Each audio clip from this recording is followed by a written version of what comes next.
చర్చిలు ఎవరి కంట్రోల్లో ఉన్నాయంటే పాస్టర్ శాసిస్తాడు. చర్చిలు క్రైస్తవుల అధీనంలో ఉన్నాయి. అలాగే మసీదులు, దర్గాలు ముస్లింల అధీనంలో ఉన్నాయి. మరి మన గుళ్ళు ఎవరి చేతుల్లో ఉన్నాయి? ప్రభుత్వాల చేతుల్లో ఉన్నాయి.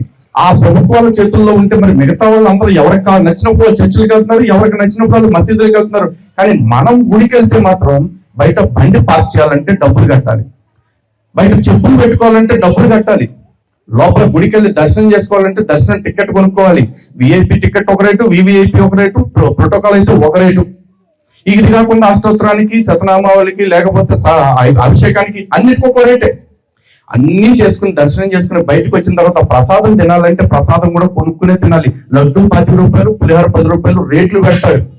అదే మిగతా వాళ్ళందరూ తీసుకెళ్ళి డబ్బులు తీసుకెళ్ళి పాస్టర్లకు ఇచ్చుకుంటారు, ముల్లాలకు ఇచ్చుకుంటారు. మనం మాత్రం వీడికి కట్టాల్సిన టికెట్ల డబ్బులు అన్ని కట్టేసి కొనుక్కోవాల్సిన వస్తువులన్నీ కొనుక్కొని జేబులో మిగిలిపోయిన 10 రూపాయలు తీసుకెళ్లి అర్చన చేసిన అయ్యవారికి ఇద్దాము అంటే మాత్రం ఎంత పెద్ద బోర్డు పెడతాడు. కానుకలన్నీ అబందీలో వెయ్యండి, ప్లేట్లో వెయ్యొద్దు అని చెప్పి బోర్డు పెడతారు.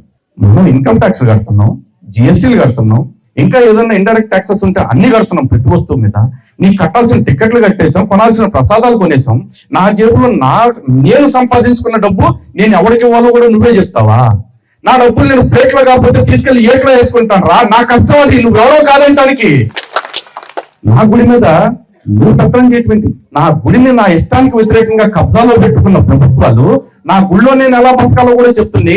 కానీ ప్రతివాడు మాట్లాడతాడు ఆర్టికల్ 25 నీకు మత స్వేచ్ఛనిచ్చింది. నాకెక్కడ స్వేచ్ఛనిచ్చింది? నా స్వేచ్ఛ మొత్తాన్ని తీసుకెళ్లి ప్రభుత్వాలు కబ్జాలో పెట్టుకుంటే